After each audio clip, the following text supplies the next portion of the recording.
Hello everyone, welcome to study squad. I am Shivani Chauhan. इस video में हम लोग देखेंगे भारत की खोज का चैप्टर 4 के आगे के पार्ट्स। ये काफ़ी बड़े बड़े चैप्टर्स हैं, इसलिए पार्ट्स में बनाने पड़ रहे हैं। तो देखिए, दक्षिण पूर्व एशिया में भारतीय उपनिवेश और संस्कृति। तो क्या है, देखिए, दक्षिण पूर्व एशिया यानी कि आज का जो आप कह सकते हैं वियतनाम, थाईलैंड, कंबोडिया, म्यांमार, है ना। जैसे कि ये इंडिया है, सपोज करिए इंडिया से इस तरफ को जो देश आते हैं वो दक्षिण पूर्व एशिया के आते हैं, साउथ ईस्ट एशिया। और में भारतीय उपनिवेश और संस्कृति, मतलब आज से आप समझ लीजिए लगभग 800-900 साल पहले भारत के कई राजा महाराजा जो थे ना, उन्होंने उस इलाके में भी रूल किया था। स्पेशली चोलास ने वहाँ पर रूल किया था। तो देखिए, रविंद्रनाथ ठाकुर, जिनको रविंद्रनाथ टैगोर भी कहते, मतलब टैगोर ठाकुर दोनों यूज़ करते हैं। तो रविंद्रनाथ ठाकुर ने लिखा था, मेरे देश को जानने के लिए उस युग की यात्रा करनी होगी जब भारत ने अपनी आत्मा को पहचानकर अपनी भौतिक सीमाओं का अतिक्रमण किया। तो कहते हैं कि मेरे देश की उस पुराने समय की अगर आपको बात के बारे में जानना है तो ये आपको ये पहचानना होगा कि इंडिया स्पिरिचुअली भी और मटीरियली, यानी कि वो सामानों के बारे में अगर हम बात करें या फिर स्पिरिचुअली जो है किस तरीके से वो सीमाओं के बाहर निकला। हमें केवल बीते हुए समय में जाने की ही ज़रूरत नहीं है, बल्कि तन से ही नहीं तो मन से एशिया के विभिन्न देशों की यात्रा करने की ज़रूरत है, जहां भारत ने अनेक रूपों में अपना विस्तार किया था। तो इंडिया का कल्चर, इंडिया की लैंग्वेज, इंडिया के ड्रामाज, प्लेज, ये सारे के सारे सिर्फ इंडिया में ही, भारत में ही सीमित नहीं थे, बल्कि ये तो एशिया के और बहुत सारे देशों में फैले थे। पिछली चौथाई सदी के दौरान दक्षिण पूर्वी एशिया के इस दूर तक फैले क्षेत्र के इतिहास पर बहुत प्रकाश डाला गया है। इसे कभी कभार बृहत्तर भारत कहा गया है, मतलब आउटसाइड नेशन, या फिर उसको इंडो चाइना वाला रीजन भी कहते हैं। लेकिन अभी भी बहुत सी कड़ियाँ नहीं मिली, बहुत से अंत विरोधी भी हैं, किंतु सामान्य रूप से सामग्री की कोई कमी नहीं है। भारतीय पुस्तकों के हवाले मिलते हैं, अरब यात्रियों के लिखे हुए वृत्तांत हैं, और इन सबसे अधिक महत्वपूर्ण है चीन से प्राप्त ऐतिहासिक विवरण। तो हमें बहुत सारा मटेरियल मिलता है ये साबित करने के लिए कि इंडिया का साउथ ईस्ट एशियन नेशंस पे काफ़ी ज़्यादा इन्फ्लुएंस रहा है। सऊदी अरब, मतलब अरब वाला जो रीजन है जहाँ पे सऊदी अरेबिया, ईरान, इराक, ये वाला, वहाँ से काफ़ी सारे हम लोगों को लिखावटें, मतलब लिखी हुई चीज़ें मिलती हैं कि काफ़ी इंपॉर्टेंट सोर्स है कि, और चीन का भी काफ़ी सारा मटेरियल हमें देखने को मिलता है, जिससे हमें पता लगता है कि इंडिया का कितना इन्फ्लुएंस था बाकी इलाकों पर। इसके अलावा बहुत से पुराने शिलालेख और ताम्रपत्र हैं। शिलालेख मतलब जैसे कि, और ताम्रपत्र, जैसे पुराने ज़माने में ना, जैसे किताबें वगैरह तो इतनी नहीं चलती थी, तो वहाँ पे पत्थरों पर खुलवा दिया जाता था, पीतल के प्लेट्स पर लिखवा दिया जाता था। तो जावा और बाली में भारतीय स्रोतों पर आधारित समृद्ध साहित्य है, जिसमें अक्सर भारतीय महाकाव्यों और पुराकथाओं का भावानुवाद किया गया है। यूनानी और लातिनी से भी कुछ सूचनाएं मिली हैं, लेकिन इन सबसे बढ़कर प्राचीन इमारतों के विशाल खंडर हैं, विशेषकर अंगकोर और बिरुबुदर में। तो अलग अलग एरियाज़ में, अलग अलग भाषाओं में इंडिया के कल्चर के बारे में और इंडिया के बारे में जिक्र हमें मिलता है। ईसा की पहली शताब्दी यानी कि फर्स्ट एडी से लगभग 900 ईस्वी तक उपनिवेशीकरण की 4 मुख्य लहरें दिखाई पड़ती हैं, यानी कि कोलोनाइजेशन, वहाँ पर जाकर के अपना कंट्रोल करना, राज करना। इनके बीच बीच में पूरब की ओर जाने वाले लोगों का सिलसिला अवश्य रहा होगा। इन साहसिक अभियानों की सबसे विशिष्ट बात यह थी कि इनका आयोजन स्पष्टतः राज्य द्वारा किया जाता था। तो राज्य द्वारा यानी कि जो राजा था वो अपने एक्सपीडिशंस भेजता था दूसरे देशों में। दूर दूर तक फैले इन उपनिवेशों की शुरुआत लगभग एक साथ होती थी, और ये उपनिवेश युद्ध की दृष्टि से महत्वपूर्ण स्थानों पर और महत्वपूर्ण मार्गों पर कायम किए जाते थे। तो उपनिवेश मतलब अपना कंट्रोल जो है, जिसके इंडिया के काफ़ी जो ताकतवर राजा हुआ करते थे, वो दूसरे देशों के ऐसे इलाकों पर कंट्रोल कर लेते थे जहाँ से बहुत ज़्यादा व्यापार होता हो, है ना, या फिर वहाँ से सिक्योरिटी को कंट्रोल करना हो, तो ऐसी ऐसी इंपॉर्टेंट जगहों पर अपना कब्जा कर लिया करते थे। इन बस्तियों का नामकरण पुराने भारतीय नामों के आधार पर किया गया। इस तरह जिसे आज हम कंबोडिया कहते हैं, उस समय कंबोज कहलाया था। तो आज जो कंबोडिया शब्द है ना, वो एक कंबोज के राजा थे हमारे देश के, भारत के, उनके नाम पर ही जो है कंबोडिया उसका नाम रखा गया। जावा स्पष्ट रूप से यवद्वीप है, या जॉकी टापू है, यानी कि आइलैंड है। यह आज भी एक अन्य विशेष का नाम है। प्राचीन पुस्तकों में आए हुए नामों का संबंध भी प्रायः खनिज धातु या किसी उद्योग या खेती की पैदावार से होता है। इस नामकरण से खुद ब खुद ध्यान व्यापार की ओर जाता है।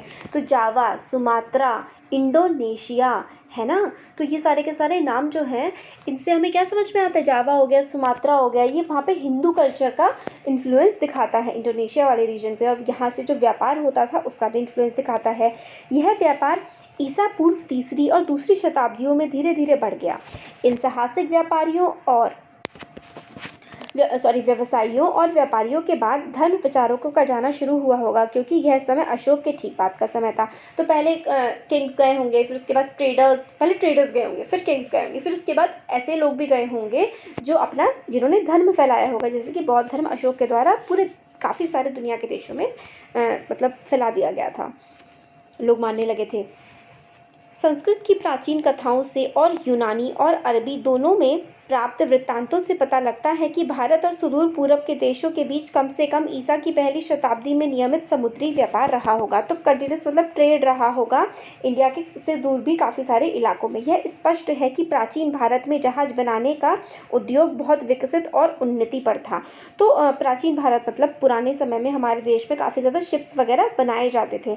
उस समय में बनाए गए जहाज़ों का कुछ ब्यौरेवार वर्णन मिलता है, मतलब कुछ डिस्क्रिप्शन हमें मिलता है कि उस समय किस टाइप के जहाज बनाए गए थे।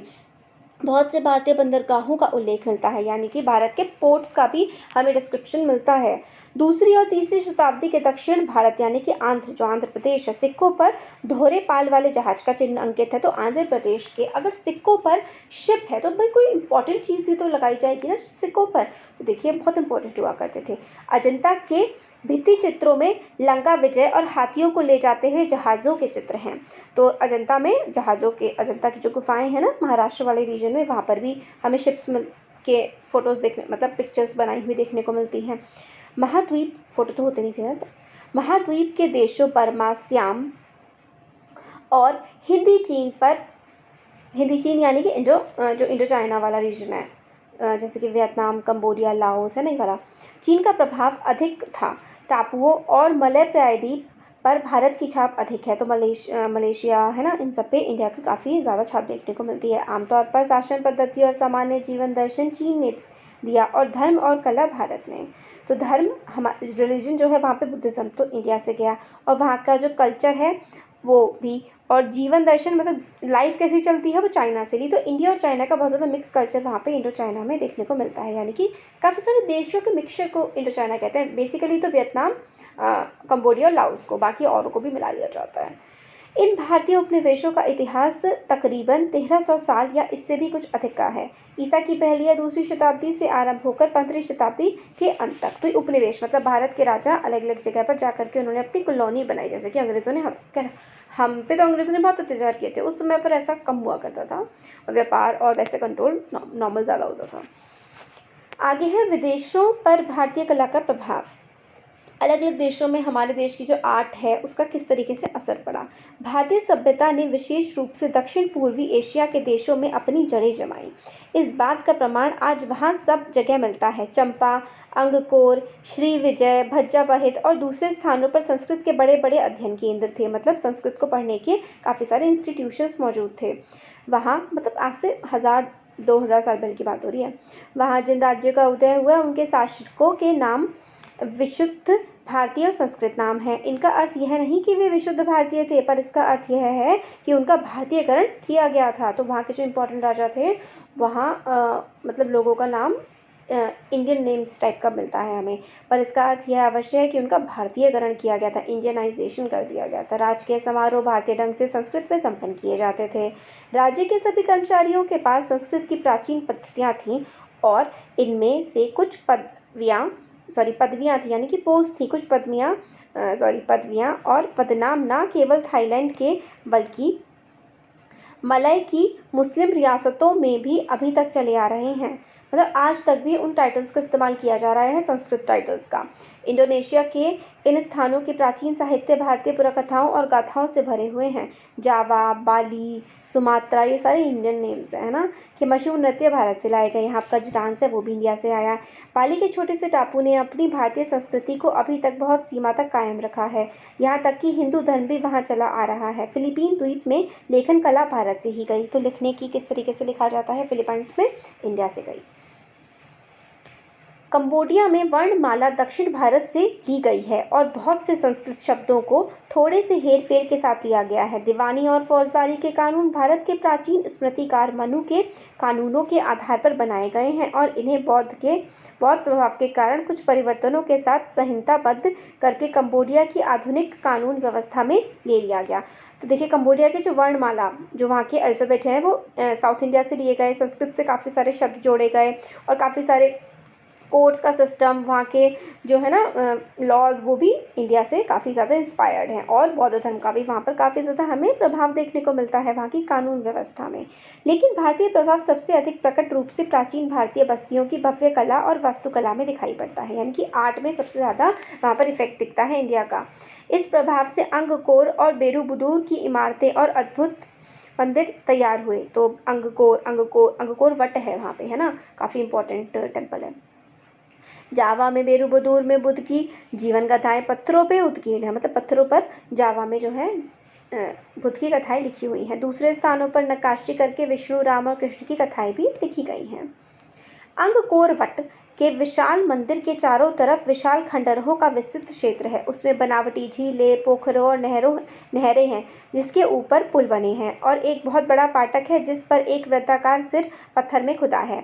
यह एक आकर्षण मुस्कुराता हुआ किंतु विस्मय कंबोडियाई देवतुल्य चेहरा है। इस चेहरे की मुस्कान अद्भुत रूप से मोहक और विचलित करने वाली है।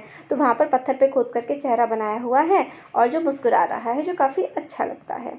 अंगकोर की प्रेरणा भारत से मिली, पर उसका विकास ख्वें प्रतिभा में किया, या कि दो के परस्पर मेल से यह अजूबा पैदा हुआ। कंबोडिया के जिस राजा ने इसे बनवाया उसका नाम जयवर्मन सप्तम था, जो ठेठ भारतीय नाम है, जयवर्मन, है ना, ये तो इंडियन नेम है। भारतीय कला का भारतीय धर्म और दर्शन से इतना गहरा रिश्ता है कि जब तक किसी को उन आदर्शों की जानकारी ना हो जिसमें भारतीय मानस शासित होता है, तब तक उसके लिए उसको पूरी तरह सराहना संभव नहीं है। भारतीय कला में हमेशा एक धार्मिक प्रेरणा होती है, एक पारदृष्टि होती है। देखिए, हमारी जो आर्ट होती है ना, उसमें भी आपको ज़्यादा राधा कृष्ण की फ़ोटोज़ देखने को मिलती है। तो यानी कि हमारे जो आर्ट है ना, उसमें भी हमें धर्म दिखाई देता है बहुत ज़्यादा। कृष्ण की लीलाओं की सबसे ज़्यादा पेंटिंग की जाती है और महाभारत के सीन्स की, रामायण के सीन्स की खूब पेंटिंग्स होती है ना। वैसे कुछ ही संभवतः यूरोप के महान गिरजाघरों के निर्माताओं को प्रेरित किया था। तो जो गिरजाघर यानी कि जो चर्चेज़ होते हैं, वो लोग भी इनसे इंस्पायर्ड थे। यूरोप के काफ़ी सारे चर्चेस इंडियन आर्ट से इंस्पायर्ड रहे हैं। सौंदर्य की कल्पना आत्मनिष्ठ रूप में की गई है, वस्तुनिष्ठ रूप में नहीं। वह आत्मा से संबंध रखने वाली चीज़ है, भले ही वह रूप या पदार्थ में भी आकार ग्रहण कर ले। यूनानियों ने सौंदर्य से निस्वार्थ भाव से प्रेम किया। उन्हें सौंदर्य में केवल आनंद ही नहीं मिलता था, वे उसमें सत्य के दर्शन भी करते थे। मतलब जो ब्यूटीफुल आर्ट है उसमें सिर्फ अच्छा ही नहीं लगता, बल्कि एक वहाँ पर ट्रूथ भी उनको दिखता था यूनानियों को। प्राचीन भारतीय भी सौंदर्य से प्रेम करते थे, पर वे हमेशा अपनी रचनाओं में कोई गहरा अर्थ भरने का प्रयत्न करते थे। मतलब सिर्फ ऐसे ही पेंटिंग नहीं बना देते थे इंडियन आर्टिस्ट, कुछ ना कुछ मैसेज होता था उसके पीछे हमेशा। भारतीय कविता और संगीत की तरह कला भी कलाकार से यह उम्मीद की जाती थी कि वह प्रकृति की सभी मनोदशाओं से तादात्म्य स्थापित करे, ताकि वह प्रकृति और विश्व के साथ मनुष्य के मूलभूत सामंजस्य की अभिव्यक्ति कर सके। मतलब ये है कि इस तरीके से नेचर के साथ और ह्यूमन के साथ जो पेंटिंग्स हैं वो रिलेशन दिखाने की कोशिश करें। भारत की विशेषता उसकी मूर्तिकला और स्थापत्य में है, जिस तरह चीन और भारत की विशेषता उसकी चित्रकला में है। तो भारत की विशेषता मूर्तिकला और स्थापत्य, जो मूर्तियाँ होती हैं ना, जैसे स्कल्पचर्स जो बना देते हैं, चाइना जापान की आर्ट करते हैं वो लोग, हम लोग मिट्टी की मूर्तियाँ इस तरह की खूबसूरत बनाते हैं। भारतीय संगीत जो यूरोपीय संगीत से बहुत भिन्न है, अपने ढंग से बहुत विकसित था। इस दृष्टि से भारत का बहुत विशिष्ट स्थान है और संगीत के क्षेत्र में चीन और सुदूर पूर्व के अलावा उसने एशियाई संगीत को बहुत दूर तक प्रभावित किया है। बहुत सारे देशों को इंडियन म्यूज़िक ने प्रभावित किया है। एशिया के दूसरे देशों की तरह भारत में भी कला के विकास पर गढ़ी हुई मूर्तियों के विरुद्ध धार्मिक पूर्वाग्रह का महत्वपूर्ण प्रभाव पड़ा। मतलब जो मूर्तियाँ बनाई गई वो भगवान की बनाई गई। वेद मूर्ति पूजा के विरुद्ध थे। वेद कहते हैं कि मूर्ति पूजा नहीं होनी चाहिए, और बौद्ध धर्म में भी अपेक्षाकृत बाद के समय में ही बुद्ध की मूर्तियाँ और चित्र बनाए जा सके। बौद्ध धर्म में भी उन्होंने कहा था कि मूर्ति पूजा और ये सब नहीं करो, बट बाद में बनने लगे, जैसे हिंदू धर्म में होने लगा। मथुरा के संग्रहालय में बोधिसत्व की एक विशाल, शक्तिशाली और प्रभावशाली पाषाण प्रतिमा है। तो मथुरा में बहुत बड़ी पाषाण होती है, पुरानी प्रतिमा, पुरानी मूर्ति है। इसका निर्माण ईसवी सन के आरंभ के आसपास कुशानास के टाइम पर हुआ होगा। भारतीय कला अपने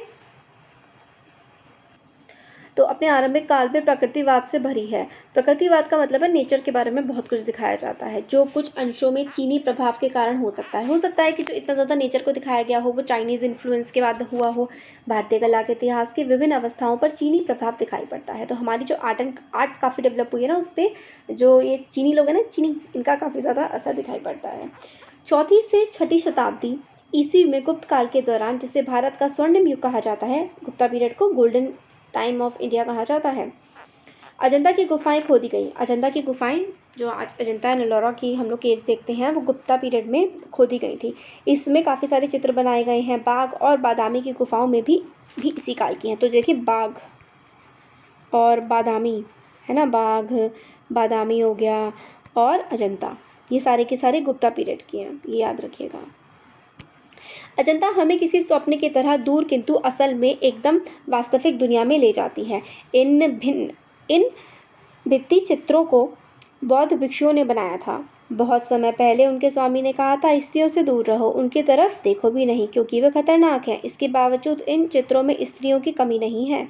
सुंदर स्त्रियां, राजकुमारियां, गायिकाएं, नृत्यकाएं, बैठी और खड़ी, श्रृंगार करती हुई या शोभा यात्रा में जाती हुई। तो बौद्ध भिक्षुओं से कहा जाता था कि औरतों की तरफ देखना भी नहीं चाहिए, बट हमें अजंता एलोरा की गुफाओं में, जो कि बौद्ध भिक्षुओं ने ही बनाई हैं, काफ़ी औरतों के चित्र देखने को मिलते हैं। ये चित्रकार भिक्षु संसार को और जीवन के गतिशील नाटक को कितनी अच्छी तरह जानते थे। उन्होंने ये चित्र उतने ही प्रेम से बनाए हैं जितने प्रेम से उन्होंने बोधिसत्व को उनकी शांत लोकोत्तर गरिमा में चित्रित किया है। मतलब बहुत ही अच्छी उन्होंने पेंटिंग्स की हैं। 7वीं 8वीं शताब्दी में ठोस चट्टान को काटकर एलोरा की गुफाएं तैयार की गई। काफ़ी मतलब हार्ड माउंटेन को काट करके एलोरा की गुफाएं बनाई गई हैं। बीच में कैलाश का विशाल मंदिर है। तो एलोरा, ये आपको याद रखना है कि ये नहीं है एलोरा। एलोरा की गुफाओं में ही ये वर्ल्ड फेमस कैलाश टेम्पल है, जो कि सिर्फ एक चट्टान से काट करके इतना बड़ा टेम्पल बनाया गया है। यह अनुमान करना कठिन है कि इंसान ने इतनी कल्पना कैसे की होगी, या कल्पना करने के बाद अपनी कल्पना को रूपांतर कैसे किया होगा।